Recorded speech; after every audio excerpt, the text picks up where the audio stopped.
Dr. Courtney M. Cox will be talking about her recently published book. Dr. Cox is an assistant professor in the Department of Indigenous, Race, and Ethnic Studies at the University of Oregon. Her research examines issues related to identity, technology, and labor through sport and wine. Cannot beat that combo.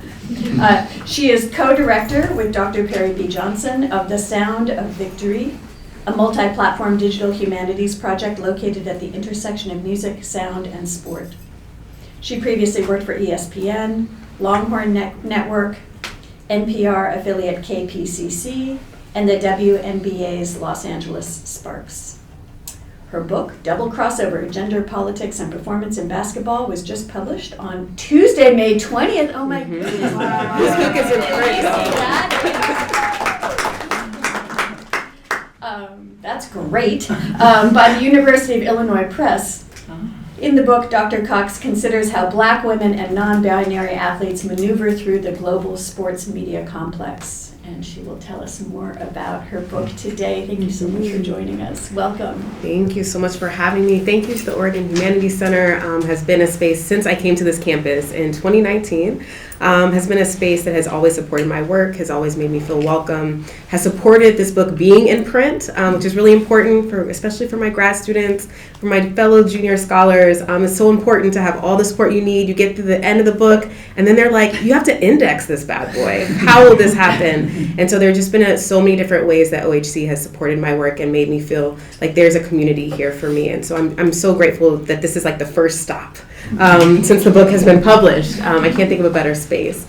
I also want to shout out all the students that have come in, especially those that are taking my asynchronous class. This is our first time getting to be in space and community together. So I really appreciate that. And obviously 310, we talk hoops all the time. So I love my 310 folks as well. So shout outs, and also to my amazing colleagues that have joined me today that also feed my work. Okay. I won't be too sappy the whole time. My name is Courtney. I use she, her pronouns. Today I'll be sharing a little bit from my book in print, Double Crossover, Gender, Media, and Politics in Global Basketball. And I won't go too much into the life before academia. I have had an amazing introduction already. But I will say one of the things that becomes really important for me in the kind of work that I do, my PhD is in communication. Before that, my degrees are in journalism. I worked in broadcast journalism for quite a while before moving into the space of academia. And a lot of that relationship of working in sports media animates how I think about my own work.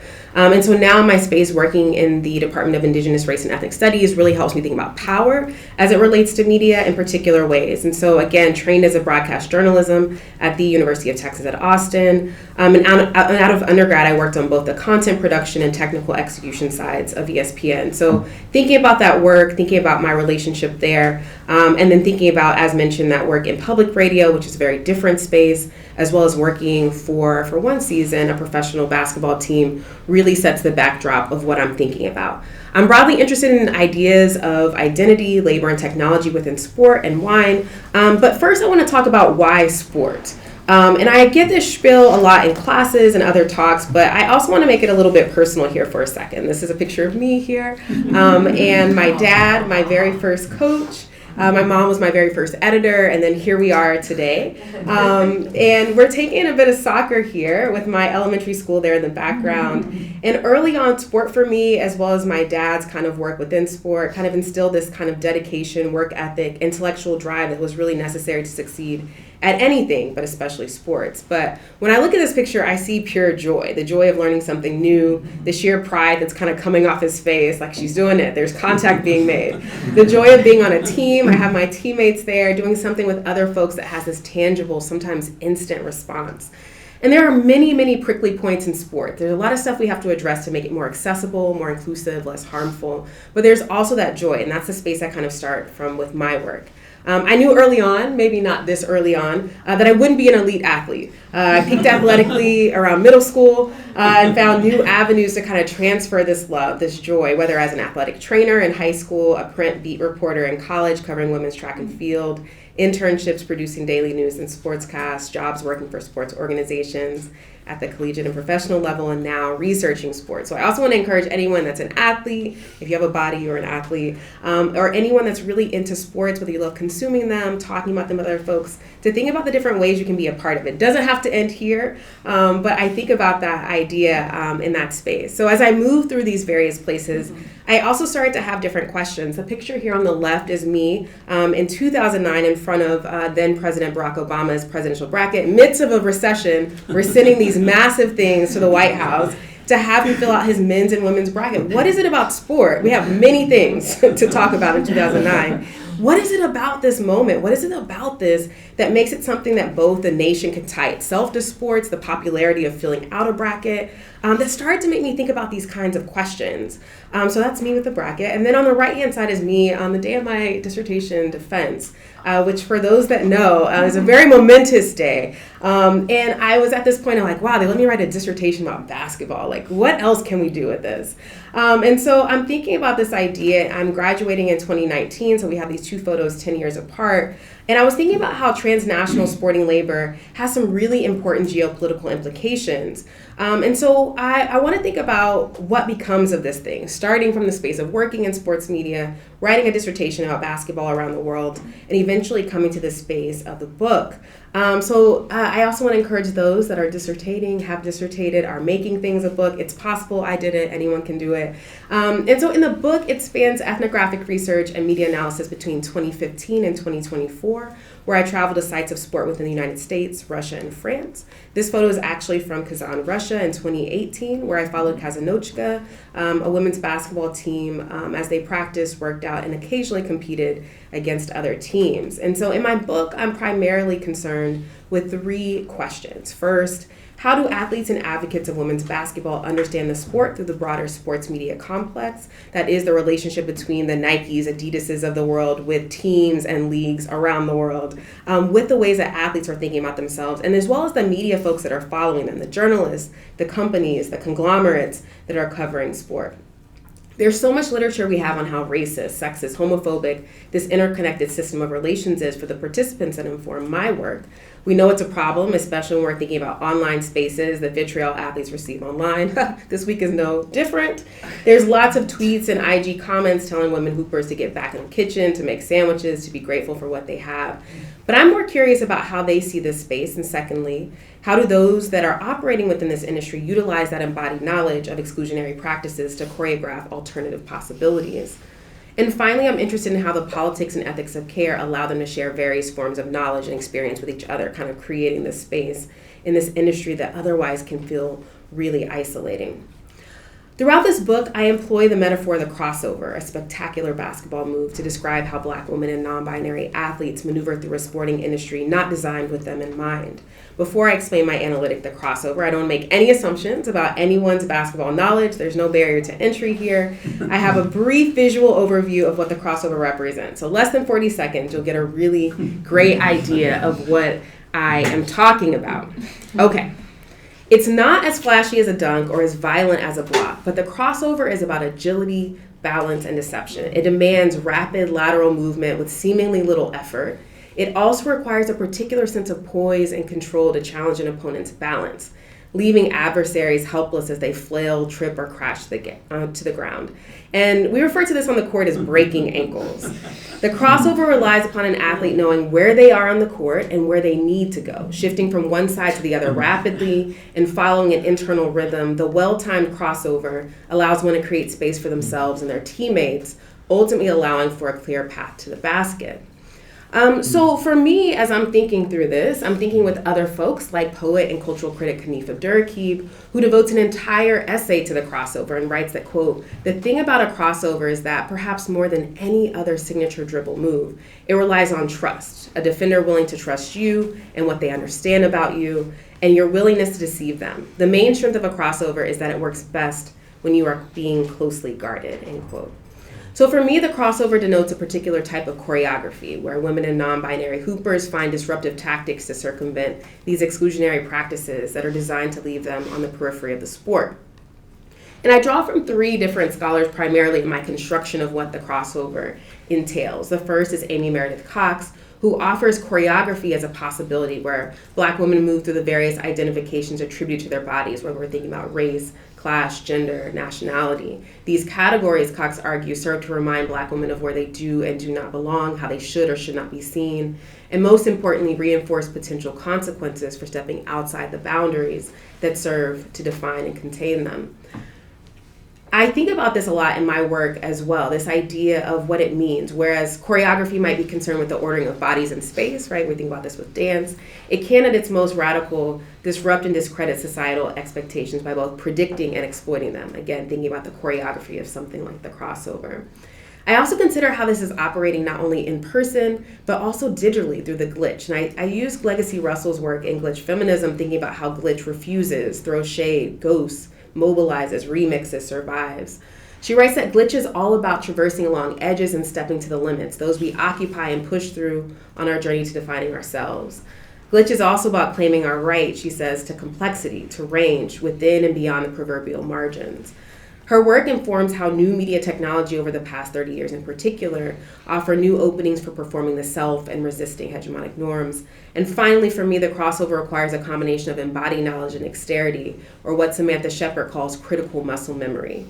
For Shepard, sporting Blackness is not merely a state of being, but, quote, an action, mode, and modality of occurrence of bodily expression constantly repeated, reinforced, risked, revised. And like Shepard, I'm interested in the athletic body and how it contours meaning, exercises imaginative possibilities, and exhaustively embodies ideas about race, about gender, about identity, both on and off the court.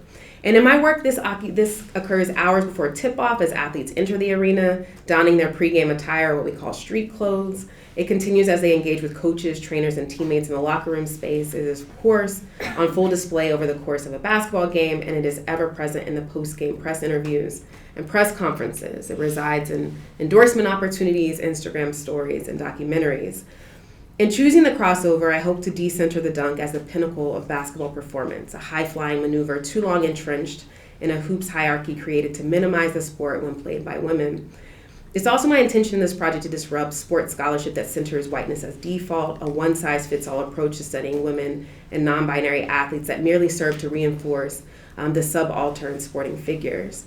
What I instead offer is a work that intentionally lives at the margins with my participants, what Bell Hooks calls a profound edge. Y'all didn't know, Bell Hooks was talking about basketball this whole time. The margins that she writes about is where the magic happens, not merely a site of deprivation, but a site of radical possibility. She argues that the margins can operate as a site of creativity, an inclusive space of recovery and resistance.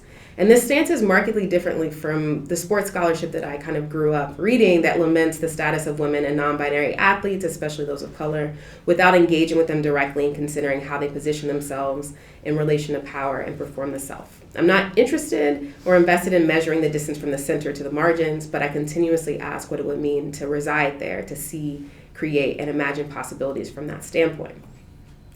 So the book is organized into quarters, like a basketball game. It first introduces the concept of the crossover through an abbreviated history of women's basketball and the methodological approach of my research. I then move to the first quarter where I consider how the 2020 WNBA season was marked by both pandemic and protest, as the Players Association organized within the confines of a bubble based in Bradenton, Florida. In the second quarter, I consider how women's basketball players at the highest levels of the game translate their labor overseas to various professional leagues in order to supplement their stateside salaries. The third quarter, Mission Equity, New Sporting Labor Considerations within Athletes Unlimited, examines newer leagues such as Athletes Unlimited as an alternative to traveling outside of the country to make more money. We've seen this more recently also expand further with Unrivaled, a new 3-on-3 league started by current WNBA players Nafisa Collier and Brianna Stewart. In the chapter I'll briefly walk through today, the fourth quarter, I consider discourses of growth and futurity in women's basketball at the conclusion of the 2023 NCAA season, where here the hyper-visibility of the sport ran concurrent with the year-long celebration of the 50th anniversary of the passage of Title IX, signaling how far the game has come and perhaps more vividly, the work that remains.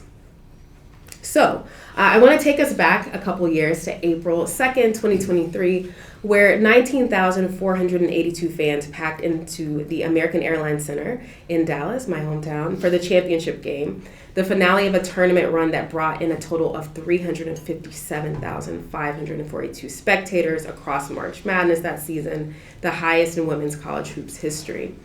Outside the arena, fans desperate to get into the game haggled with ticket scalpers, paying upwards of $600 each for nosebleed seats just to get into the building. It was soon reported that ticket prices for the NCAA Division I championship game surged beyond the other hot ticket in town that weekend, recording artist Taylor Swift's 3-day stand in the Dallas-Fort Worth Metroplex occurring at the same time. The 9.9 million viewers watching from home made the game the most viewed women's college basketball game ever. As I entered the venue, an AAC employee told me, "Hold on to those tickets. They're going to be worth something later." I smiled at him. He says, "I'm serious." Now, this concept of value or worth is an important one, where 2 years prior, we may remember, during the 2021 NCAA tournament, a group chat between team performance coaches of several women's basketball programs expressed shock and anger at disparities between their workout facilities in San Antonio, Texas, and what was offered to men's teams in Indianapolis, Indiana. And due to the ongoing COVID-19 pandemic, both tournaments operated out of fewer, localized venues rather than the usual regional setup of the college basketball postseason.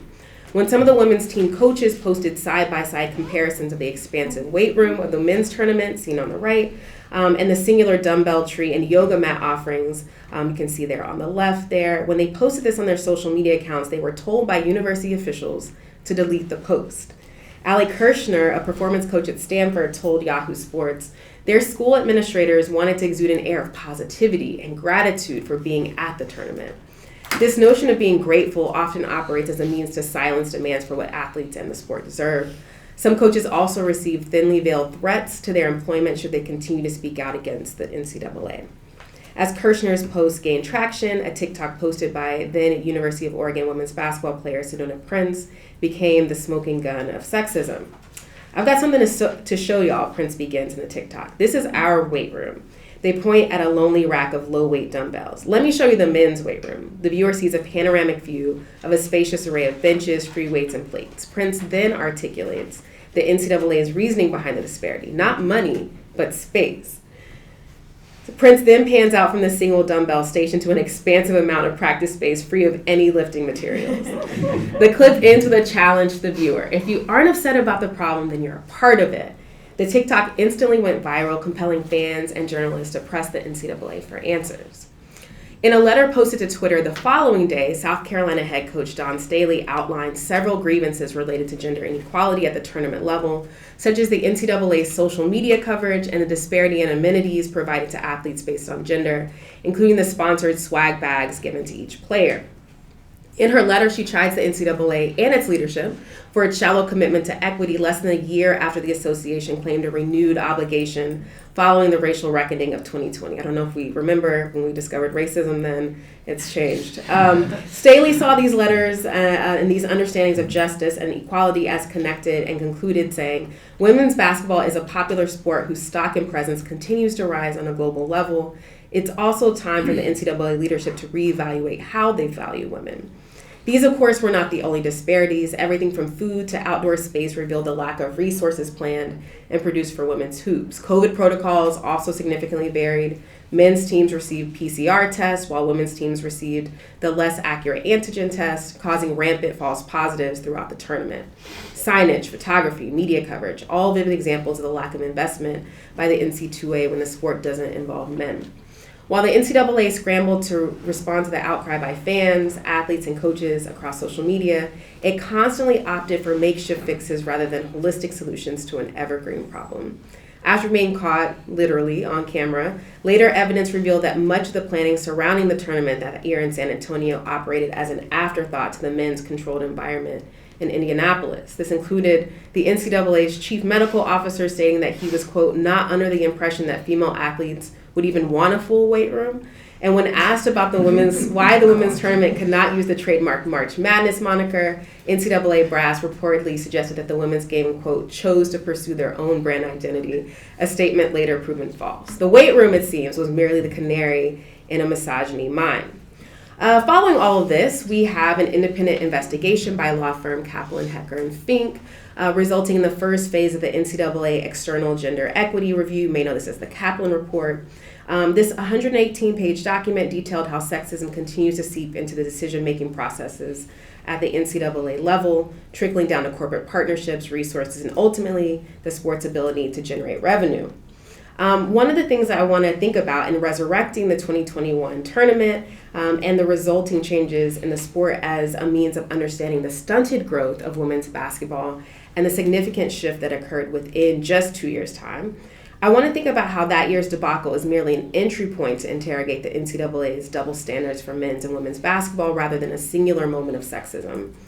We can also think about how even in 2022, unsatisfied with the NCAA's stalled progress on all these fronts, we have congressional lawmakers getting involved and thinking about all the various ways that this is still something that NCAA has to be forced to do, even as they have already shown to have made millions since finally kind of turning the shift there.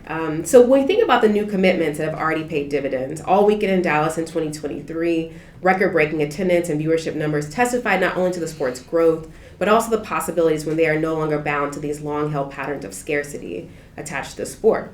And this is only the second year in 2023 that the women's tournament could even use the March Madness moniker, worth millions of dollars in advertising revenue. So this turnaround signals new possibilities for women's basketball. But the years 2021 and 2022 also signal key shifts in college athlete labor more broadly. We're seeing another big turn happening right now, and thinking about the House settlement. But we can also think about the growth in the transfer portal. We can think about name, image, likeness. Oregon is a huge factor in how that gets through, how that becomes a thing. We have politicians that are, again, advocating enforcing the NCAA's hand when it comes to labor. I won't go too much more into that. I'm happy to talk about that more in the Q&A, especially as we enter a new moment. And as we talk about kind of the impact of NIL, which especially on this campus, we have these things. The one thing I'll also say in my work that I think about, because this is a very transnational project, I want to think about as folks have this conversation about NIL as a significant victory for athlete rights and financial agency, we have other equity issues, for example, that think about the idea of international athletes and what they're able to do. They cannot benefit currently from NIL because most of them are under F1 visas, most commonly used by international college athletes. And it doesn't allow students to pursue employment on or off campus that exceeds 20 hours a week, which if you think about how much time they're spending with their sport, that's already laughable. But if, for example, representing a brand is designated as quote-unquote off-campus work, then the athlete enters precarity in terms of their visa. If they choose to argue that the use of their likeness is considered compensation for quote-unquote work not performed, they can then face sanctions by the NCAA. So they're kind of stuck in this bind. And these policies reflect holdovers from 9/11, where the U.S. had a paradoxical relationship with international students, again, something very timely this week, viewing them as both important talents but also suspicious threats. Each of these developments, enforcement and invocation of Title IX, Supreme Court rulings on college athlete benefits, state NIL laws, and immigration policies affect college athletes' ability to profit off their own popularity and reveals the continued intertwined nature of collegiate sports with U.S. politics, where they're urging change or seeking to maintain the status quo. Okay, so we've gone a lot of places, y'all. But with all these changes, I want to kind of think about the ways that things haven't changed much at all.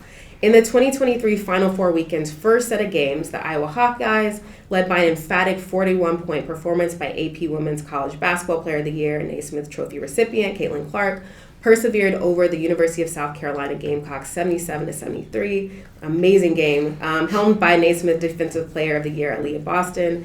And until this loss, a dominant 42-game winning streak by the South Carolina Gamecocks. In the post-game press conference following the loss, I want to play a little bit from what happens there. So typically, Final Four press conferences go a very long time. You have a lot of athletes, the coaches speak, everyone speaks. And they typically recap the season, but also talk about this. So this game, super tight game the whole time, iconic game. I just want to play a little bit from what happens in this post-game presser. We're going to go to our left, Coach. Left.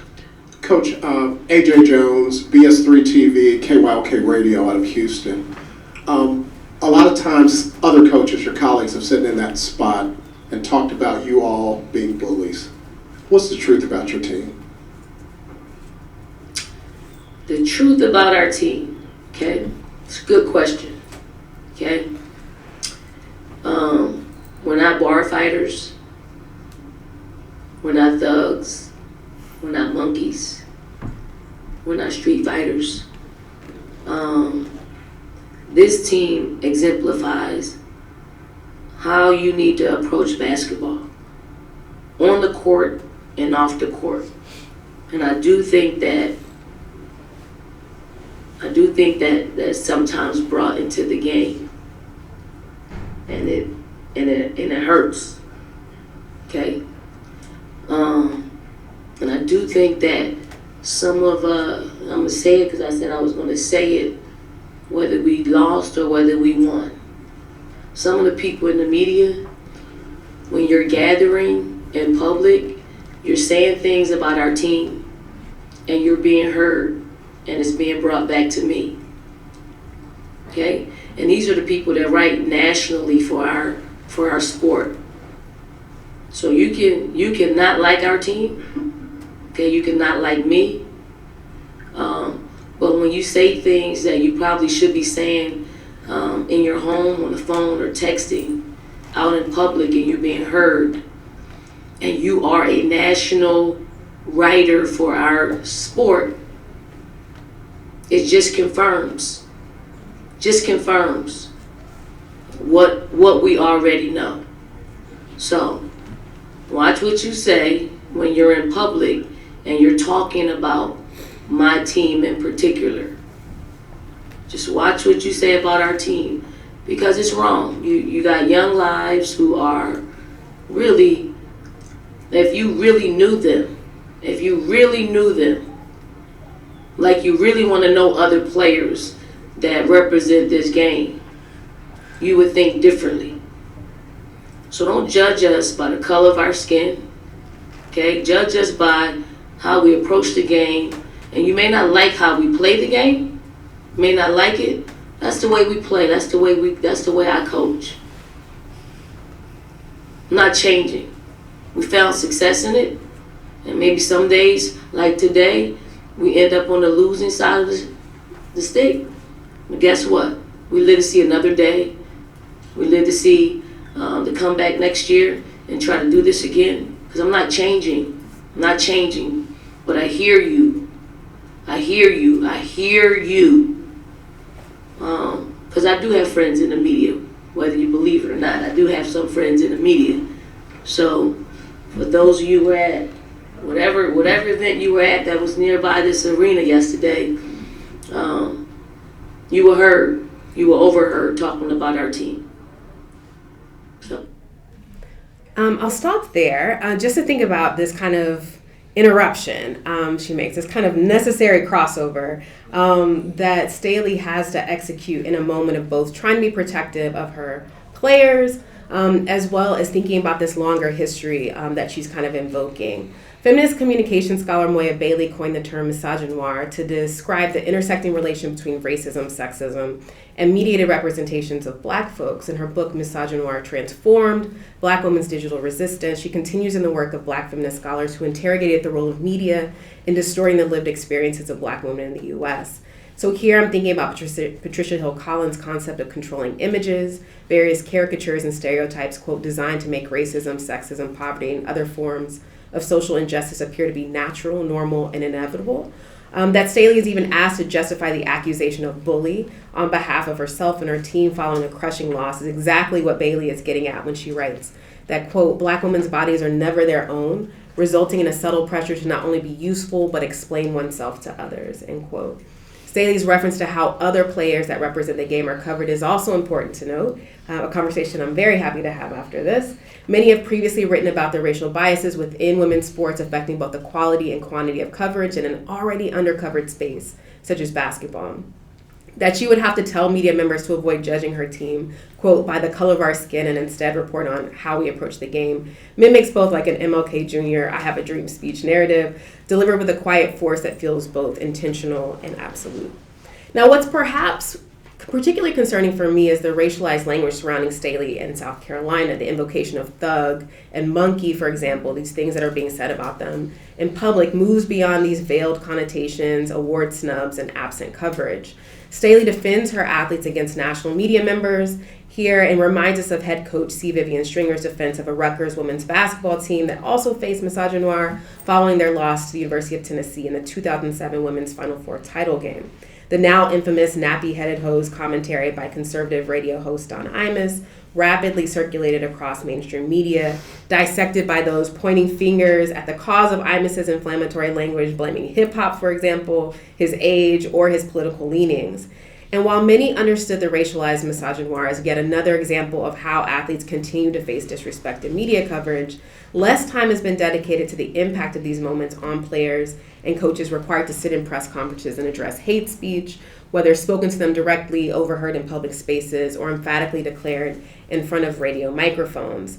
Now, I will point out the key difference between these two cases is one of proximity. While the racist, sexist antics of Imus feel predictable, the invocation of thug and monkey by beat reporters focused on women's basketball is particularly troubling but not surprising.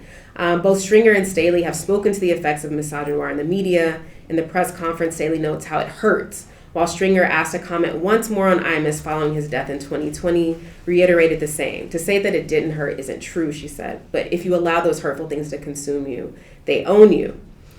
So with that valuable ticket acquired for the title game on Final Four Sunday, I obviously entered an AAC sharply divided between LSU and Iowa, marked not only by their team colors, but also by their regional aesthetic and demographics.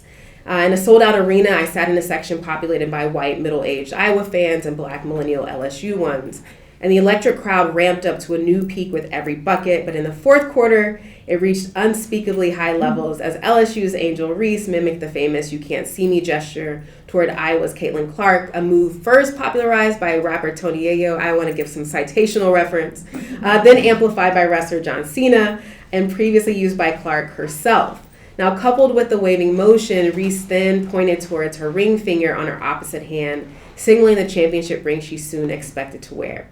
Now, the championship confetti hadn't even cleared the hardwood floors before the unsurprising misogynoir began to take form. Reactions rapidly circulated across social media, and for someone at the game, this moment was not this was not a moment people super focused on. I left the arena and realized that this was a thing. This is this really momentary thing that becomes way different if you're experiencing this from home and seeing it up close, right, versus if you're sitting out. So I just want to think about that also in the way we experience this. Previously, when Clark employed the move during the Elite Eight, she received a range of praise and positive press. John Cena even tweeted, "Even if they could see you, they couldn't guard you," congratulating Clark and her Iowa team on their advancement to the Final Four. However, when used by Reese, viewers and pundits alike reacted sharply, accusing her of unsportsmanlike behavior and denoting her actions on the court as completely unacceptable. The word classless was actually trending on Twitter during that time. Perhaps less discussed is why Reese decided to use the move in the first place. After the game, she told ESPN, "I don't take disrespect lightly." She accused Clark of disrespecting LSU and South Carolina players. Her teammate Alexis Morris had spoken out previously against Iowa's defense, saying that she, quote, took it personally when watching them play South Carolina. That the same motion employed in the passion of play on the court could be read completely differently, depending on whose hand is waving, is important.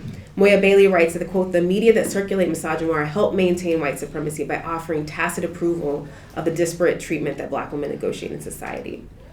In the post-game presser, LSU's Angel Reese took to the mic and said, "All year, I was critiqued about who I was. I'm too hood. I'm too ghetto. Y'all told me that all year. But when other people do it, y'all don't say nothing. This was for the girls that look like me. It was bigger than me tonight." Here, like Staley, Reese offers a clinic in maneuvering through a hostile sports media complex not designed with her in mind. Instead of shying away from her actions on the court, she pivots the conversation to the uneven media coverage of her and LSU as a team. She also said, "I want to take on that role of being the black woman that's going to stand up for the girls that may not have a voice. I don't care what anybody has to say about me. I love who I am. I'm authentically me." Reese's words echoed across social media. Lots of black celebrities, for example, quoting her words and relating to her experience. Actress Gabrielle Union posted a photo of Reese on the court with the caption, "Black women deserve to be celebrated, applauded, encouraged, and uplifted. Far too long we've carried the weight of others on our backs, shoulders, bosoms, and heads. Now is our time to be seen in every form of the human experience." While many rightly critique the double standard of the fallout following the Final Four, there's also this undercurrent of how athletes are expected to comport themselves on the court. that extends to both how Clark and Reese are being discussed. Dating back to Victorian era ideals of womanly conduct in sport, these notions sought to regulate the attire and actions of athletes, restricting not only how they could compete, but also who could even suit up to play in the first place. And to her credit, Clark responded that she felt it was wrong for anyone to criticize Reese when the very reason fans tune into sport is the emotion and passion that drives the game itself. I think the biggest thing is we're all competitive, she said. We all show our emotions in a different way. Angel's a tremendous player. I have nothing but respect for her. I love her game. I'm a big fan. That these two athletes at the top of their game can relish their ruthless approach to an ever-expanding, thriving sport, despite those seeking to minimize their resources and range as athletes, as people, signals the true potentiality for me of women's hoops. As Angel told SI, it's just being able to force people to accept that women can talk trash. The women's side gets penalized for it, or we're considered as not being ladylike, and that we're not playing by the rules. We work just as hard as the men. Women can be who we are. They can be competitive. And so this competitive spirit, we can talk about Jill Biden's words, but I think one of the things I want to think about in the very limited time I have left is what this continues to mean when we measure the growth of the game. And so in closing, I'll offer one more quick example. We'll take it to Oregon. We'll bring it a little closer to home, and maybe a little closer to home to my Texas Longhorns.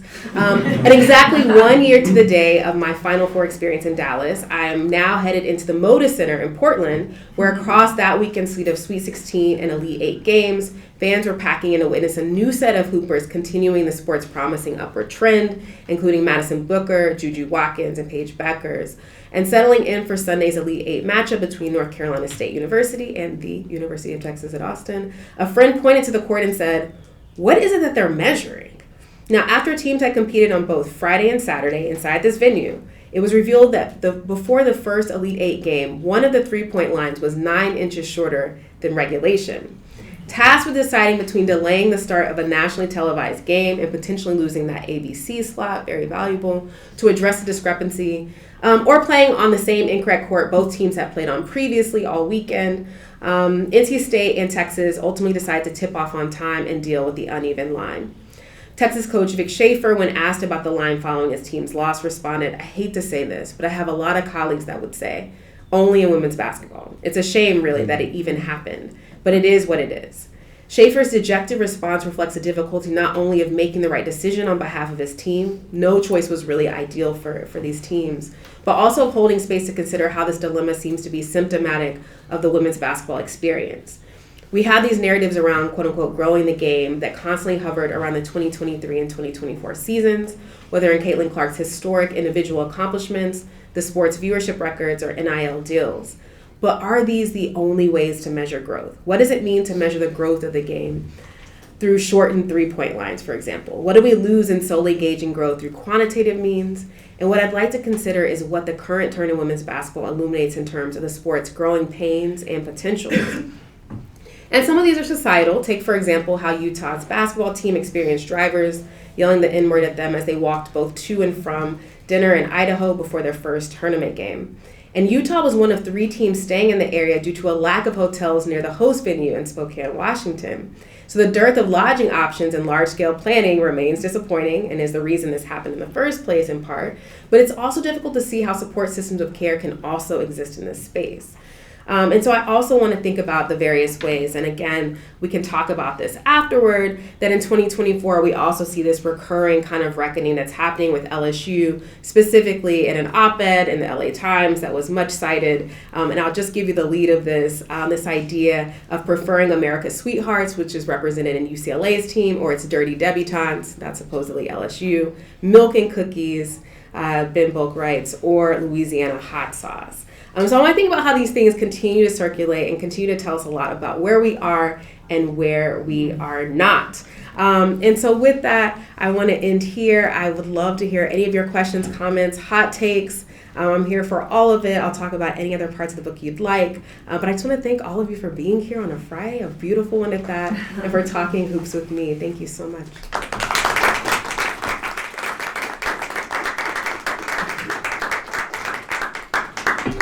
Want to run your own Q&A? Sure. Okay. Yeah, let's do that too. Thank you for that window. Yes. Yeah. Any questions, any thoughts? I realize as I'm reading this, like, there are so many things I'm pulling from that are actually from that chapter that just in the past week and a half has kind of come back up again. So it kind of shows us kind of where we are. But I'm interested if people have any other questions about process, the research, how I did the research. I focused a lot on media in that particular chapter, but I'm happy to talk about some of the fieldwork interview stuff as well. Go ahead. I'm just curious, in your teaching work, Yeah. what course do you teach Oh, yeah. that integrates all of this research, and Yeah. and in what context is that taught? Yeah, so I teach quite a few classes related to sport on campus. I teach one that's called Oregon Sporting Cultures, and that's where I get to kind of tell the history of Oregon through its sports. And that's a really fun space for me, not only thinking obviously Tracktown is a great place for us to start here, but thinking also about Portland's history, longer history of soccer than MLS even in Portland that I love to talk through. The history of Olympics and Olympic trials is really important and near and dear. I teach an Olympics class as well, so I think a lot about my global sport research through that class. Every time there's an Olympic year, winter or summer, we have that class. That class happens, and we have amazing archives here. And so one of the things that I love about that class is that the research part happens also for students, where maybe you've never thought about grad school or doing research, but then we go in the archives, and Lauren Goss, who is our athletics archivist and also just a great resource here within the libraries, they're touching the actual blueprints from the very first Olympic Village. They're touching a uniform. And so it kind of also brings history to life in a particular way. And I'm not a historian, but I am really interested in what primary sources look like in telling the story of sport today. So that's one class. I teach a race, gender, and sport class, ES 310. It's happening right now. And we're doing an all hoops version. I've never taught the class this way. So I've taught it as a tech-specific one, the technology of sport, which is my other kind of obsession right now. But a lot of times, whatever I'm thinking through, it's so much easier to think through it with other people. And so I can kind of use classes to be like, what do we feel about this? Or this happened. What kind of like historical legacy can we pull on to tell that? So I use class honestly as a lab to see like what hits, what doesn't, as well as to think about like if I'm teaching something that I was in the room, in the building, alive for, and I'm teaching to a group of people that maybe have never heard about it, what does it mean for them to see it with fresh eyes? And that's, I think, the joy of teaching. As people know, like I got roped into the cult of academia by the teaching part. The research part is just the secondary piece. I really love teaching. And so I think for me, a lot of times it's more like, I know this thing so well, or I saw it when it happened, I remember it in a particular way, but someone seeing it in this current environment may pick up something I never even thought to think through. So class kind of works through that for me. Thank you for that question. Yeah. Yeah, so in ethnic studies, we talk a lot about double standards, and more specifically like Angel Island versus Ellis Island and stuff like that. You're bringing up references. We talked about double standards with Caitlin Clark and Angel Reese with the Can't See Me Now. What do you suggest are ways to navigate this in current media where we see so often that there is a double standard, not only just between men and women, but between women of color and white women? What are some of your ideas on how to approach that and maybe start working towards a more even ground of coverage? Yeah.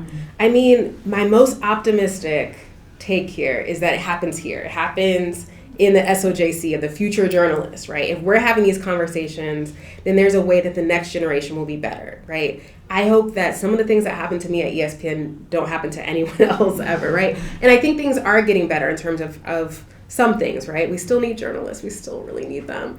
And so part of it is, how do we teach it at this level so people are already thinking about it like, why am I framing this as dirty debutante? What is a dirty debutante? What is this hot sauce reference? And so part of it is that's my hope, that there's something that we do here on this campus and others that helps people at least have a moment of thought. Because these things happen so quickly. It's a hot take on first take. It's a quick thing you're writing and you're on deadline. And so these things kind of start to come up. It's what happens when journalists are sitting around together and talking, right? That's being overheard. So I think that's my most optimistic. My most realistic thing is that bullying works. Like, part of it is like, if we all see it and call it out, right? That is a thing. I hope it doesn't always have to be a bad thing happens and we're responding, we're writing letters, we're saying things. I would hope that we could get a little bit better. But I think the reality is, it's not until we all are like, absolutely not. they bullied Ben. They had to change that entire op-ed within 24 hours. Now, Ben has never been, he was not in the press conferences. He was not credentialed for women's hoops all year. But this idea of as something grows, everyone's like, I need to have a take. I need to say something. No one's called UCLA America's Sweethearts all season. That's just not part of their narrative, their brand. I love Coach Close. I love that UCLA team. Like, amazing team. But that is just not how anyone's talking about either one of these teams. And so someone that's coming in as an outsider that's like, oh, people are watching women's basketball, let me give my input and my take, is kind of the growing pains of the sport. And we're seeing that even this week. People that did not watch the game, that were not going to watch the game, are talking about things that are not basketball. And so I think part of it is like, if we are the tide that's stronger and louder, I think there's something, hopefully, that we can do with that.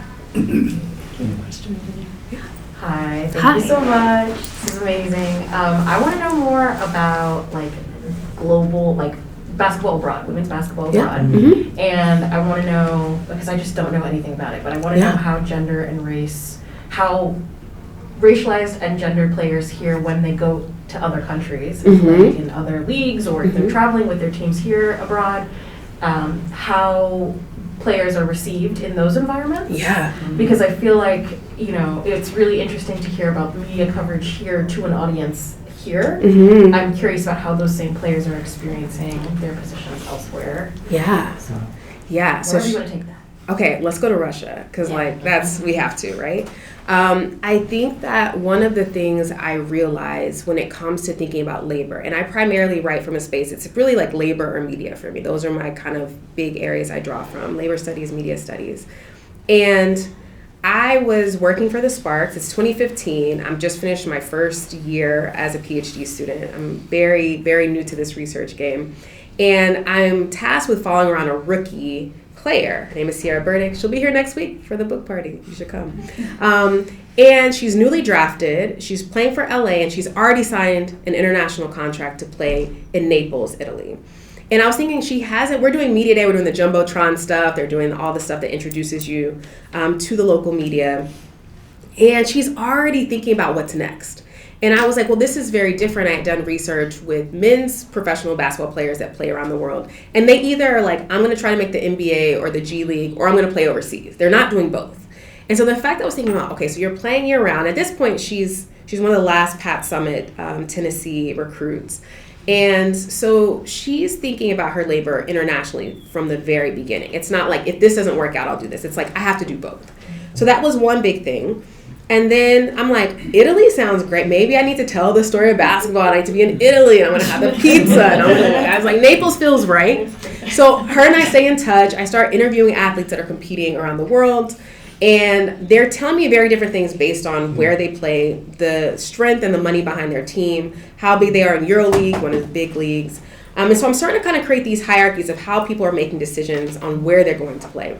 So finally get around to writing this dissertation. I'm like, Sierra, I am ready. Are we doing Italy? She's like, ooh, it's Russia this year. And I was like, my fantasies were just, like I was just like, pizza there. Yeah, it was a different research space that I thought, because it's also think about basketball season, think about what months we're talking about. So I'm living in LA at the time. I'm in grad school, and I'm getting ready to go to winter in Russia. And it's 2018. We've just found out that maybe our election was a little tampered with, right? Like, we're finding out about all these things, the Russian bots, and I'm about to go to Russia, right? All these things are happening. And I'm also finding, as I'm watching Sierra, like, online, the way she's engaging with, like, her Russian teammates, right? Because that's one of the big things I asked was, like, what is it like? You're paid more than domestic players. You're coming in as a foreigner. It means you're taking someone's spot. These are players that typically practice together, have played together since they were young, especially in Russia. Other countries, a lot of European countries in general, have schools that are just sports. We think about like IMG Academy, these schools that are like, you go to school for your sport. And so we have folks that have been playing together for so long. You're coming in, disrupting the vibes. Your coaches, well, I'll speak to the coaches at Kazanochka, like, do not speak English. The entire practice, entire games, everything's run in Russian. So you're just like, so you're in a timeout, like, so what are we doing? And then they're like, all right, let's go out and do it. You're like, what? But you're also pressured with being the best player. You're the highest paid. There's only a couple of foreign roster spots that are allowed per league. So you're expected to be the best. You're expected to come in instantly and plug and play within a system. every league, every country, everyone plays a little differently. So if we think about, for my basketball folks, the Euro step, and the way the Euro step is seen as the standard, where we might consider it kind of traveling here. I'm not here to get into that conversation, but one of the ways that the style, the aesthetics, the pace of the game, the expectations, the resources are all different, and you're constantly adapting to that and having to do so quickly. So what I started to see was like there were 3 foreign players on Kazanowski's team, and 2 from the U.S., 1 from Montenegro, and they would go to the back of the drill lines and they would watch the drills go by. And so by the time they had to do it, they could figure out what the drill was supposed to be, because nothing that happened before that was legible to them. Same for like timeouts. They would stand next to a Russian player that's trying to quickly translate as it's happening what's going on. So it's important to think about like the translation of their game, but also their Russian teammates trying to do a quick translation for them too. I found that Sierra, I also followed her when she played in Lyon. She's very popular. She does all the work to try to learn about where she is. Typically, Russian or French, her teammates love her. That is not the same case for every American player.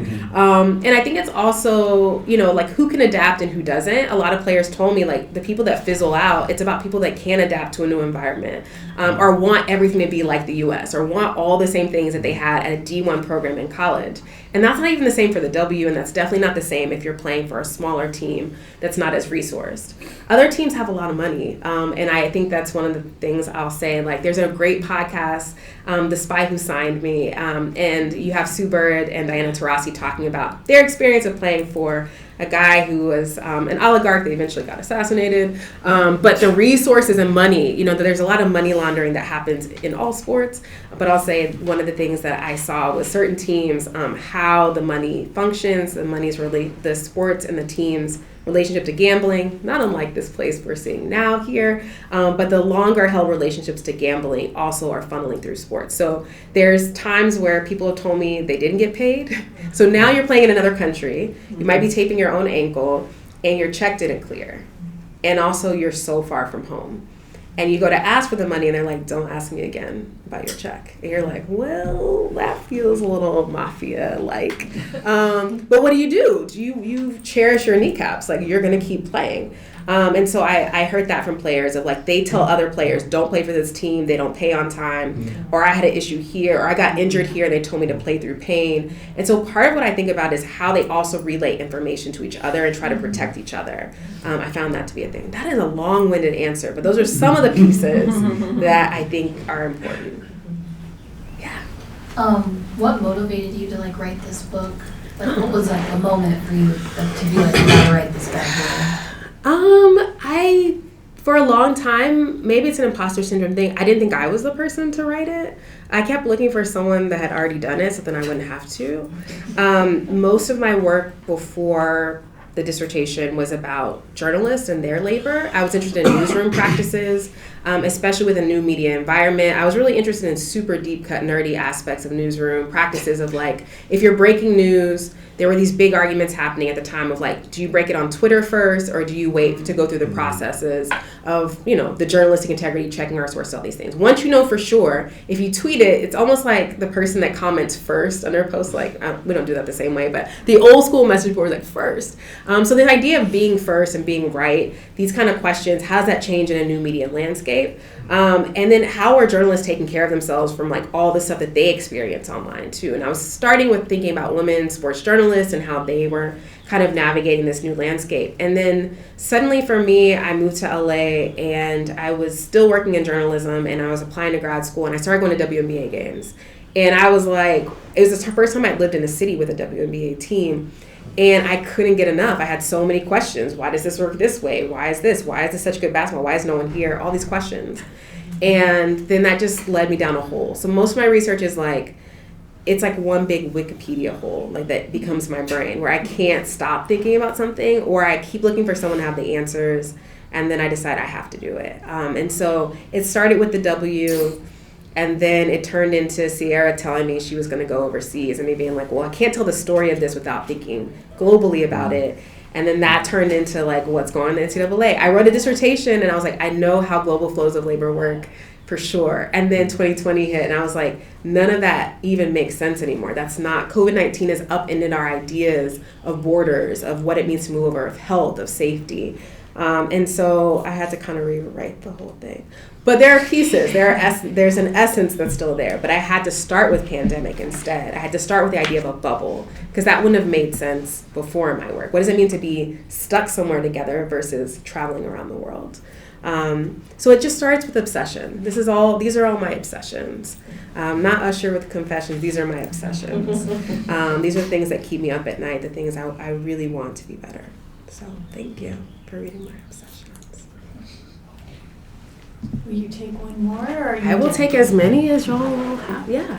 Building from your answer to the question just happened, could you tell us a little bit about the cover of your book? I was looking at the slide, and A, it's so beautiful, and B, I'm interested in all the words. Could you tell us? Okay, yeah. So here's the other part that I didn't know about writing a book until this one, is that covers are very contentious. We judge books by their covers. I do it all the time.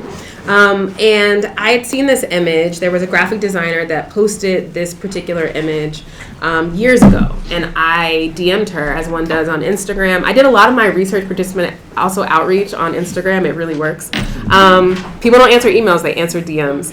And I asked her, are you going to make more of these prints? Can I buy this somewhere? I'm obsessed with it. And at the top of it, kind of up here, soul, mind, soul. So the soul is like, so when you're in the painted area here, it's like the mind, and then the soul's out here. And then here, you think about free throw line, it says body. And then you have spirit, and then you, us, me, and the infinite. So we have the spirit on one side, the infinite on the other. Then we have the terrestrial. We're getting further out there. We're starting with you, me, us. And we end up in the celestial and the intermediate. So I love thinking about the celestial as this kind of area here before you enter the paint. In any case, I saw this thing I thought was really abstract and cool. And the artist was amazing. She was like, I don't know, maybe I'll sell them, but I would give all the money to like youth sports or something. I was like, oh, she seems cool. And she was based in Portland. Oh, great. And years go by. I write this book, and I again, obsession, right? I have this up. This is on the vision board. This is on Pinterest. This is like what I'm thinking about is like this represents my book. And what you may imagine is that when it comes to selling something, abstract is not the vibe. Like this is a Pinterest vibe. This is an Instagram vibe, but it is not an academic press vibe. They are like, we want a black woman's thighs, and she's dribbling a globe, and it's pink, like there's like, we want it to be in your face, right? And I was like, what if it was like so abstract, someone bought it and thought it was about men's basketball, and then they were like horribly confused on me. I was like thinking about all the possibilities. What's in the airport and someone's just grabbing it, like whatever. And then they're just like, what is happening in Russia? Like they get a little geopolitical ramification there. And so I thought about that, and I kind of wanted it to be elusive. And the press was like, but do you?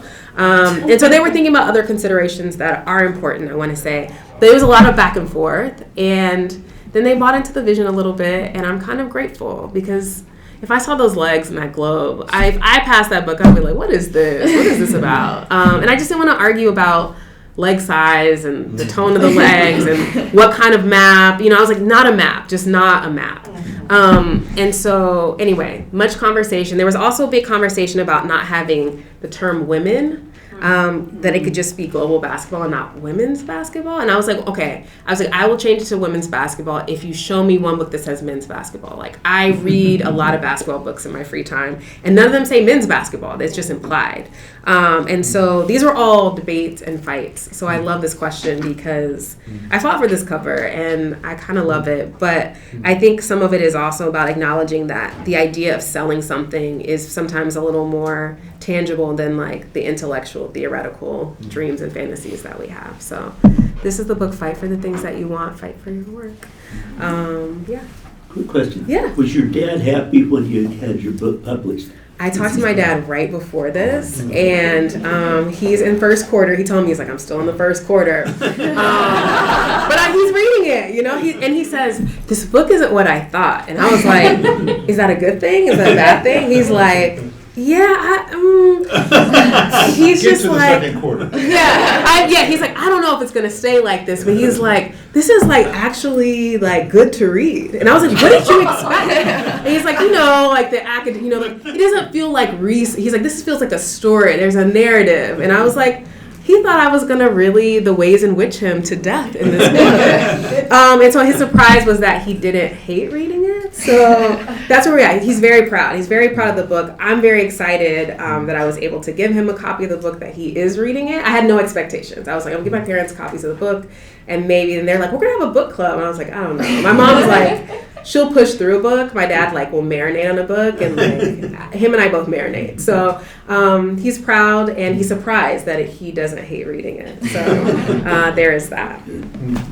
Thank you If for you that. could change something next season, Woo! what would it be? Are we talking about the WNBA or Yes, college? yeah. If I could change one thing, so we've opted out You of. can pick your thing. Oh, okay. I'm going to pick the W. I Okay. think college sports have a lot going on with the House settlement. We have things like roster spots, these big debates. Oregon is very stressed about all of this, as are other big universities. That's above me. I think the thing that I would say, from my perspective, the WNBA Players Association has opted out of their collective bargaining agreement. It ends after this season. So if I could change one thing, it would be the next collective bargaining agreement. I think they should push for all the things. They actually have a lot of leverage right now. And so I feel like it's a great moment to ask for all the things. The biggest thing for me, I'm not competing. I'm not going to speak for these players. They're very smart. They have great lawyers. But revenue sharing. So a lot of times when we talk about salary, everyone says they just want to make as much money as LeBron. No WNBA player has ever told me that. I've never heard them say it in an interview. It's not a thing. But what we have in the NBA and their CBA is a 50-50 revenue sharing model. Wow. The NBA CBA is one of the best ones for players. The NFL's, as you can imagine, is the worst that we can publicly read, right? And 50-50 revenue sharing model, we do not have that split in the W. It would change the game. Wow.